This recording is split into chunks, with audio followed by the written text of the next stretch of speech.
right, we want to welcome you to a very exciting edition of The Power of Jim, and I'm very honored to be able to present my co-host, the incredible, the miraculous, so wonderful. Is there anything else you want me to say, Jim?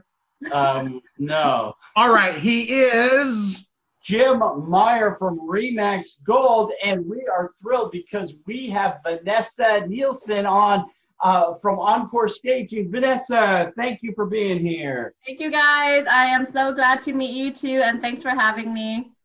Well, great. Well, it's great having you here. And Jim, I know you do a lot of real estate, and of course, the economy has been pretty interesting lately over the last few weeks.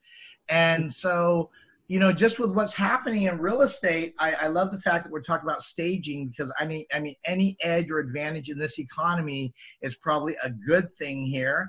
And so, Jim, as we begin this segment here, right?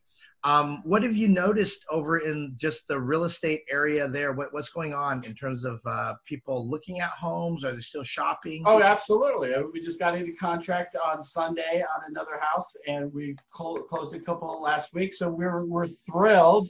I've got these 2.8 acres in Dixon that we're still working on, and we're having trouble with the financing, but we think we're going to close it. But we're thrilled today because we have Vanessa, who is an amazing stager, and normally it's hard to get her on the show because she's so busy staging houses. And the thing that I love about Vanessa is that you watch her on these videos, and she goes through the houses and she talks to these realtors. She seems to know as much, if not more, than the realtors do about the staging. So Vanessa, we'd like to thank you for taking some time to be with us, talk to us a little bit about staging, because right now with the virus, you're not able to go out and stage, but by the time somebody sees this, the restrictions might be over. So my big question to you is, why would someone need a stager? It's so hard to visualize a home, especially even from someone like me who's staged more than 1,000 homes now. I'll walk into, well, first of all, when someone sends me photos, oh, here's my home, can you quote me? And then I'll say, well, it's a little bit hard. I can't figure out the scale. I know it's vacant. I can't figure out the scale of this home. Can I come see it? Sure, I can quote based on square footage, but to give you a fair quote, I always have to come to finalize the quote, right? So I need to see the scale of things to bring in one of the 40, 50 couches that I own. I need to bring in, a bed size, a queen or a king bed size, and I can't tell from just the photo. Now imagine the layman, imagine someone else trying to buy a home and looking at a vacant home. They have no idea how big this home is. I mean, you can take a look at the square footage. It's got 3 bedrooms, 2 baths, 1,500 square feet, but you can have, a big living room, or you can have a living room based on that square footage. So it's never fair to just look at a vacant home. And for me, I come in, I bring in the furniture, I make it look great. Now people can imagine, oh, okay, I can bring that couch in. And I never thought about laying out this room like this. So it gives people, it lets people visualize the possibilities. And you know what? So many times people show a house, and then we might show 2 or 3 houses, and then the people say, well, I want to go back to that house. I want to bring my tape measure. I want to see if my bed would fit in here. If the people who own the house, if they didn't take everything out, if they staged it with your amazing furniture, maybe those people didn't have to come back with their tape measure. Maybe they would have written an offer right there while they're all excited. It's like when you go to look at a car and you smell that new car smell, you're going to pay a little bit more for that car than if you come back on the lot later. So I would say in that situation, your staging is extremely valuable. Am I right, or am I crazy? The moment they walk in, all they look at is the decor. Because if you had a vacant home, they'll see that there is a scratch on the baseboard or on the laminate flooring, right? But when you put the furniture in, all they look at is the decor. And they say, oh, honey, can we come back to that home that had, that beautiful staging, that furniture? Or sometimes it makes them wonder, wow, do people live like this? It looks amazing. So when we're staging occupied homes, people can't tell, is this all of the stager stuff, or is it, a mix of the homeowners? Right. And on your website, it's pretty cool because you can look at those pictures of what it looks like before the staging and after, and it's night and day. And I would think most people are going to pay a little bit more just because psychologically they cannot picture that house with the decor. And when you, and it's not just a few pieces of furniture. Tell us kind of in detail about what you and your company do.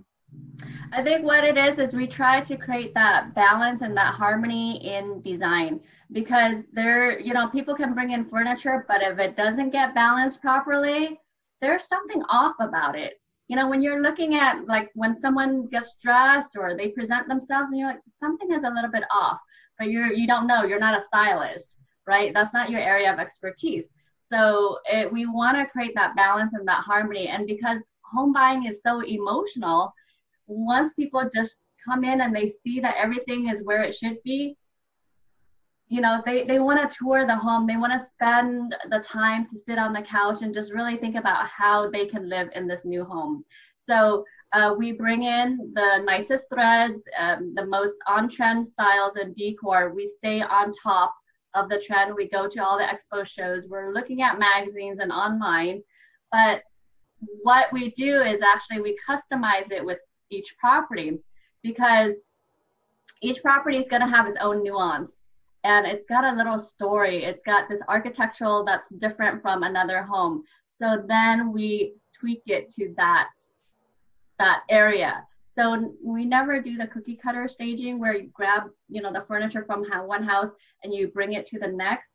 Sure, that's beneficial for staging, but then we tweak it because every layout is going to be different. Well, that sounds like that's really important. I just want to give an example here, right? This is actually staged here. Now, I have what's called a green screen behind me. Look at this. This will change the whole feel. Bam.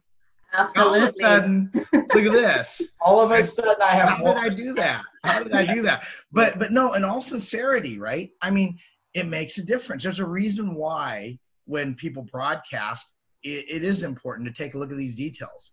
And I've been into homes that were empty, right? Versus them that were staged, and those that people actually live in them. Now, I heard you say, so when people live there, you still help with part of the staging. Is that what you said? Yes, we're one of the few home stagers out there that will still work with homeowners. There are so many reasons why. I actually just finished doing a video about occupied partial staging or filler staging. There's many terms for that, but it's basically where homeowners are still there during the sale. And I think especially now during, the shelter in place, people are still trying to sell their homes while still living there. So we did a seminar, a Zoom webinar about how to stage during shelter in place as well.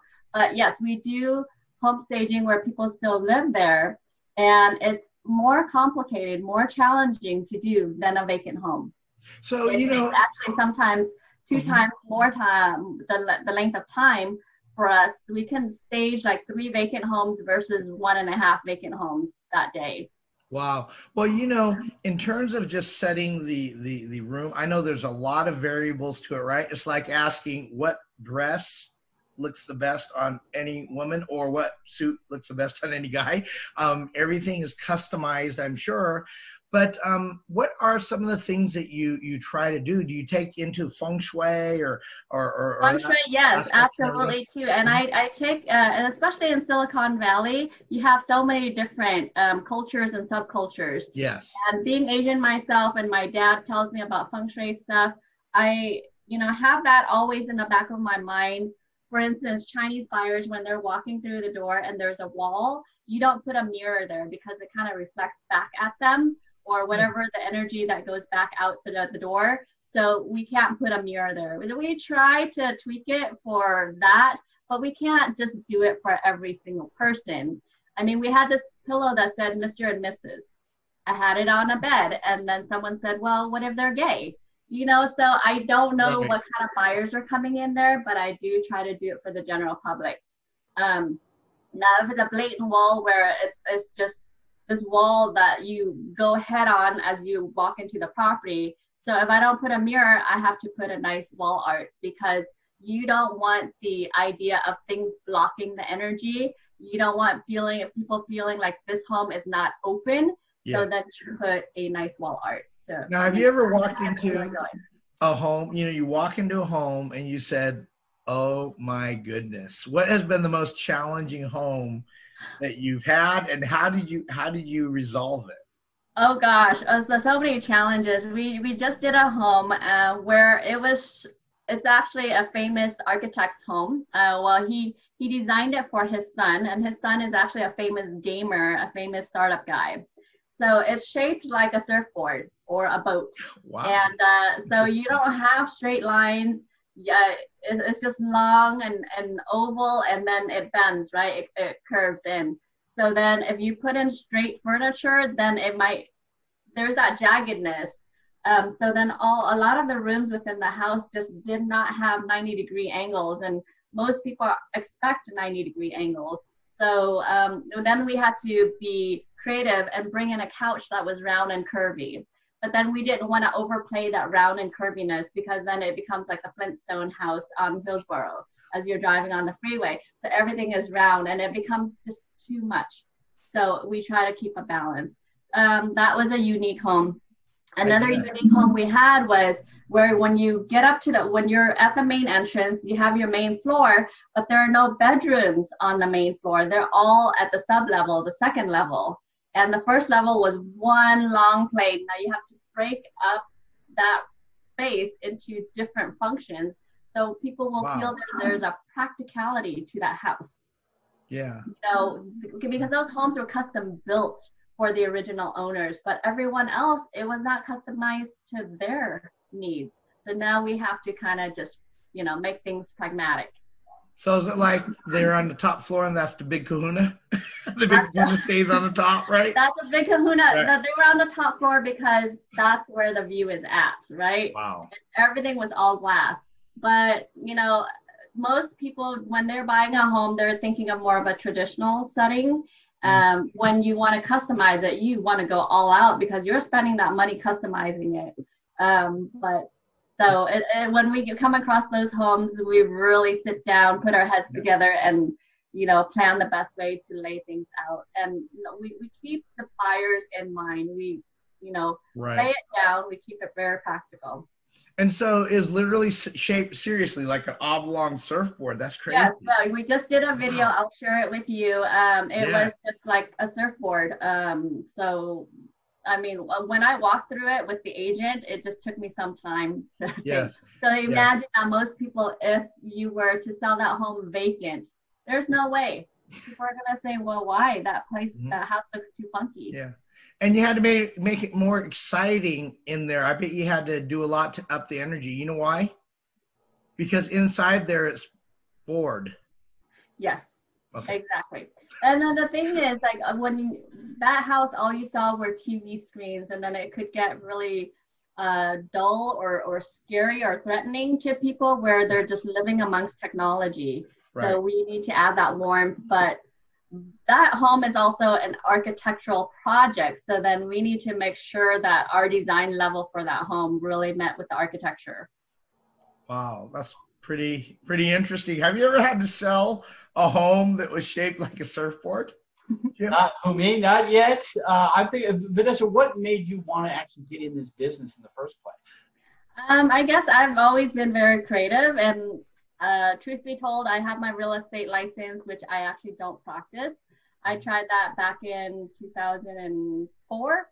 It's been a while. I'm aging myself a little bit here, but so then I helped my broker out, and we got into staging. So then when I moved up to the Bay Area, I said, it's time to try the design here. Luckily, I got in at the right time because that was in 2013 when I started the business. Wow. Well, you're doing great because, I've talked to stagers before, and there's the stager that goes to the open house, and they say, oh, we've got this furniture that it has to come out of this house, and we're going to give you this great discount if we can put it in your house. And I'm thinking, oh, my God, I hope all stagers aren't like that. And it sounds like you treat this as a business that's very, very personal. And you're, like you say, you're not just taking the furniture from one house to the other, you're thinking it through, and you're doing everything you can to literally sell that house. So I'm going to guess that a lot of your realtor clients really appreciate you. And then, do you get referred out a lot, or do these realtors want to keep you to themselves? Luckily, my clients are very supportive of my efforts, and so they're always referring me out. Thank goodness. And I would do that the same for movers, for cleaners, everything. I can't just keep them for myself, because every business needs to grow. So that's a good point that you brought. And when we customize the home, it actually now ups that client's portfolio, because I've seen portfolios that are just same throughout. And the agent then calls me, and then I say, don't you have your stager? Yes, I do, but I wanted a new look. They've been using the same furniture day in, day out, and that's not helping the client go to another listing, where if they have a different type of listing, they can now say, well, look, yes, I can handle your home because look at what I've done in the past. So that's my duty, is to make sure that we stay current for the clients all the time. We have regular clients that give us business all the time, and we have to just constantly change that look. Yeah. Now, how many houses can you handle at one time? We've handled 3 properties at once every day for the entire week. And this was during like hot season in April, May, and it was quite intense. We are actually a smaller company where we're very boutique, and where we customize to each home. So therefore we cannot do major volume, but everyone's been wanting our staging, so that has increased our volume. But I'm always insistent on being there. I'm always insistent on the one to see it, so I can plan the design. I mean, obviously, if you want to scale, you got to have the team back you up and take care of things. But I like that one-on-one relationship with my clients, especially from the get-go. You got to understand what they like, what they didn't like, what they liked about the stager, what they need to do with this listing, because it's a special price point now that they're at. So I have to understand all of that by having a relationship with them. Yeah, well, it seems, I'm sorry. Is there a certain dollar amount, like price, that say if I've got $1 million listing versus a $200,000 listing, is there a limit where you can say, it doesn't make any sense to stage? Well, we do have a balance that we have to meet, because most of it is all in the labor, right? So we own the furniture. We own every single piece of furniture, by the way. So it's the labor that's the variable all the time, and that's the most expensive. So therefore, we do have to have our minimum. But for us, it's not about, that this house is 600 square feet or this house is 6,000 square feet, right? Every job is a new opportunity to be better at our craft. And, the whole thing is, again, an impression does make a big difference, especially the first one they say. So I wanted to ask you and it's kind of hard, I'm sure, it varies all over the place, right? But in general, let's say if we add, $700,000 home, right? For the Bay Area, probably a little bit low, but $700,000 home, how much do you think just getting it properly staged could possibly increase the value to?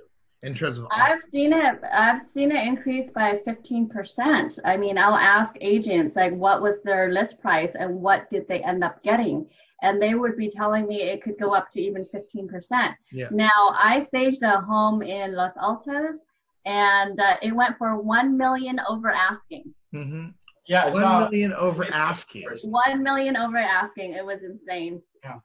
And I would say that anybody watching this who wants to know more about you, they should go and watch your videos, watch and look at your website and just see what you've done, because you're obviously extremely creative, you're artistic, you're also a great business person, and that you know how to market yourself. So as far as marketing yourself, did that take a while to get going, or did you kind of figure that out right away? You know, truth be told, I never wanted to be in front of the camera, and it was actually only last April that I decided to get in front of the camera now. A lot of clients, when we're staging, they say, Vanessa, I'm seeing the transformation right before my eyes. Why aren't you on YouTube? Why aren't you doing videos? I said, well, you know, listen, I enjoy my work and I want to focus on my work. But they say, well, why can't you share your work with everyone? It's so visual. And then I took it to heart. And then I decided, okay, well, my background before real estate or trying the real estate thing was I was a PR communication manager and a marketing manager, and I was sending out press releases to magazines out in New York, the Cosmos and Vogues of the world, and I would pitch stories to them. So I said, why not promote myself now? And in fact, when I'm promoting myself, I'm actually promoting the property, which promotes the agent as well. So then that was the value I decided was going to be beneficial for my clients. It's not just staging their home, because that becomes just kind of a little bit transactional. You just stage and move on, stage and move on. But no, because I have that friendship now from the relationship that I go beyond that. And so I probably am one of the few, if not the only, who's doing major social media and who's got her own channel with all the videos and doing the walkthroughs with the clients. And I'm very impressed. And, you know, I have another show we deal with on the Side Hustle Business Marketplace. We talk about the new economy. And, you know, you said you know, basically never really wanted to go on the camera, right? Obviously, it was a great decision right now, especially with what's going on right now, you know, because this is the way we are communicating and connecting, right? You know, just in terms of, you know, I'm sure you have a lot of things you consider, again, you know, when you walk into a home. Are there any tips that you can give to people when they're looking for a stager, right? Because I know you're very busy, Encore Staging Services. I know you can do some incredible things. You know, obviously you didn't get there because, you know, you just chose one day to get on camera. Hey, the pretty face doesn't do all the selling, but it's really what you are providing for the client.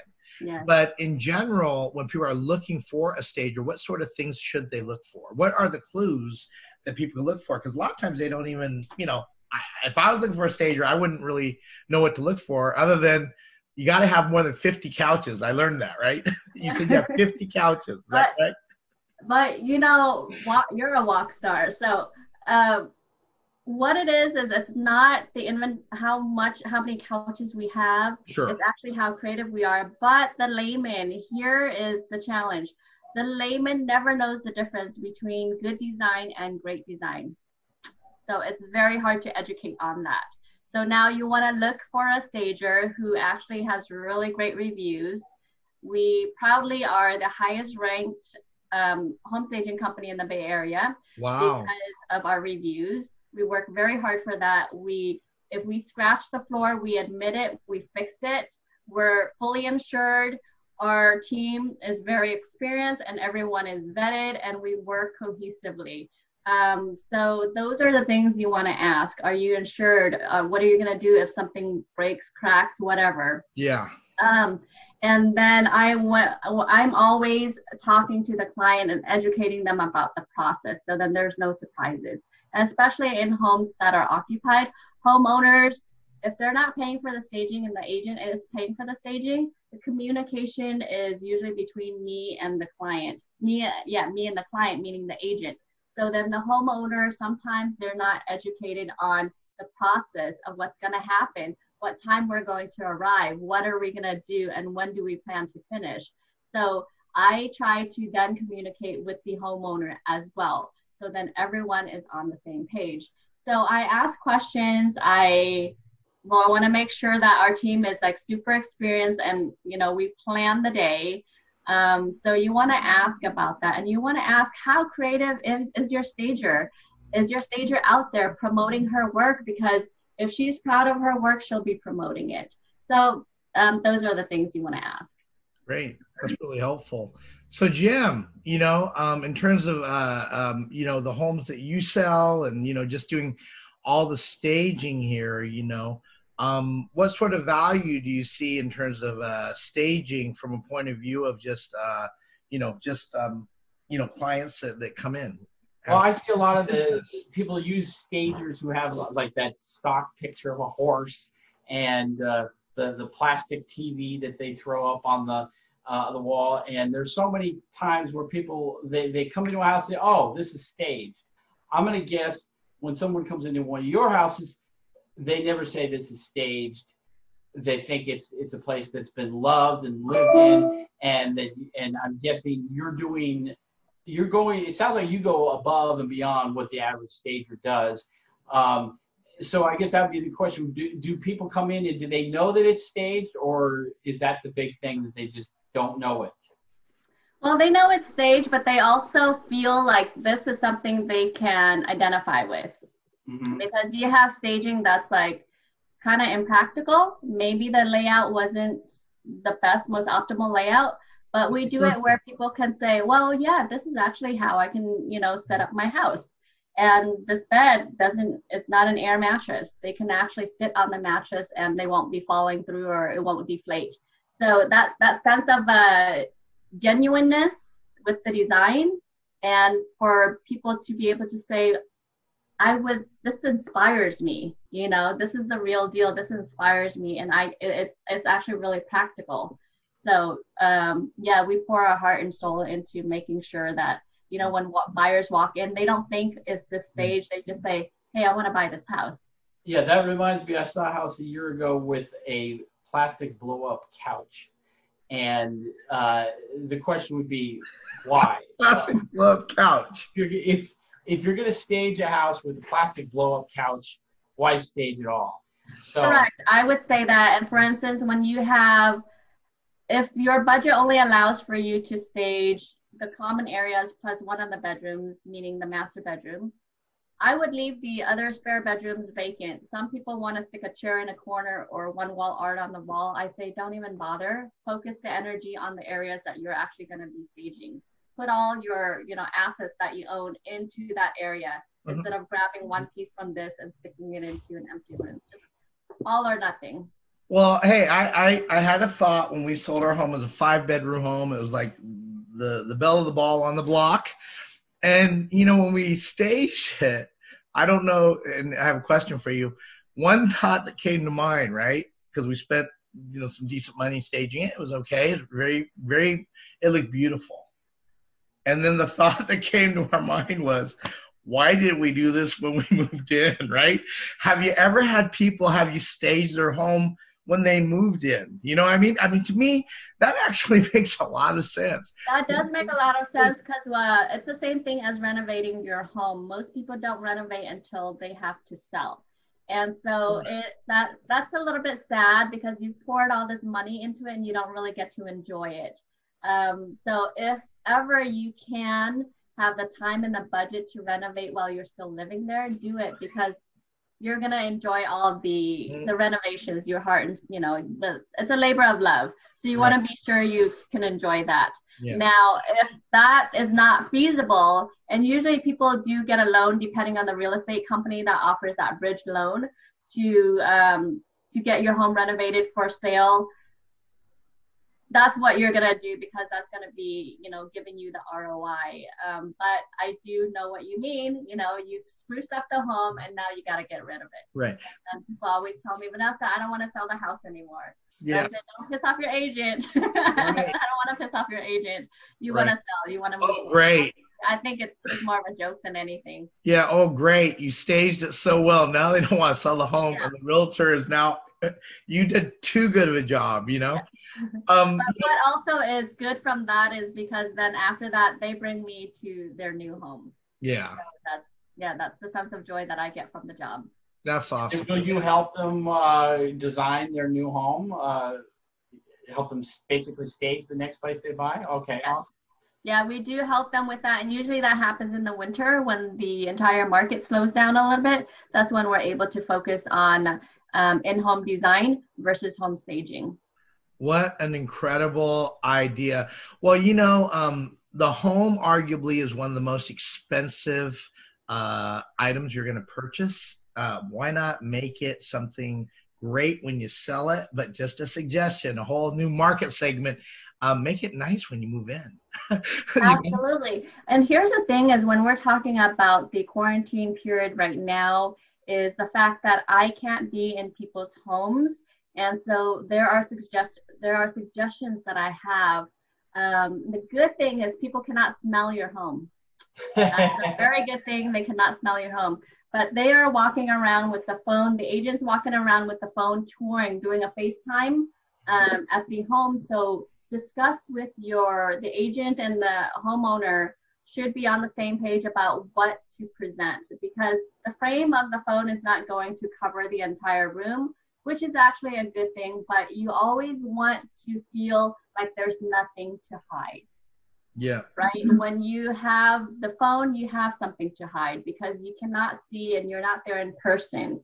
But you always want to make sure it's the cleanest, most clutter-free area you can create for that visitor.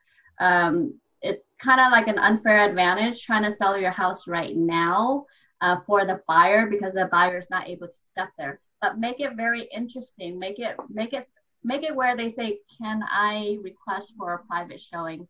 I know we're not supposed to be out, but at this point, it is essential for me to buy a house or to at least take a look at this house.